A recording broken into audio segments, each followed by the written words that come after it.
যে মানুষটা তোমার সাধারণ অনুভূতি বা কোনো সহজ দুর্বলতায় বুঝতে পারে তুমি তাকে ভালোবাসো, সেই মানুষটা তোমার হাত ধরলে সারা জীবন শক্ত করেই সেটা ধরে রাখবে। আর যে মানুষটিকে বারবার বুঝিয়ে দিতে হয় তোমার অনুভূতির কথা, সেই মানুষটা তোমার হাত ধরলেও প্রয়োজন বা আবেগ ফুরিয়ে গেলে একটা সময় পর তুমি তার কাছে বোঝা হয়ে যাবে। তাই অনুভূতিগুলো নিজের কাছেই অত্যন্ত যত্ন করে রেখো।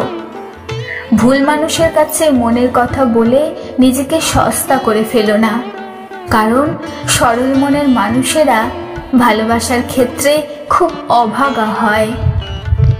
মনে রেখো, এই পৃথিবীর মানুষ বড়ই স্বার্থপর।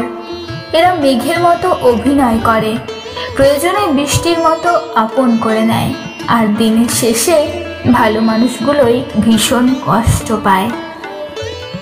বুঝতে শিখো, কে প্রয়োজনে প্রিয়জন হতে চায় আর কে পাশে থাকতে চায়। যেখানে স্বার্থের প্রশ্ন ওঠে, নিকট বন্ধু বা ভালোবাসার মানুষ সে যাই হোক না কেন তার থেকে দূরে থাকতে শেখো। আসলে তুমি যদি নিজেই নিজের হাসির মালিক হয়ে উঠতে পারো, তবে আর কেউ তোমাকে কাঁদাতে পারবে না। নিজেকে ভালোবাসতে শিখে নাও, অনুভূতিগুলো নিজের কাছে যত্ন করে রেখো, আর কখনোই নিজেকে সস্তা করে ফেলো না।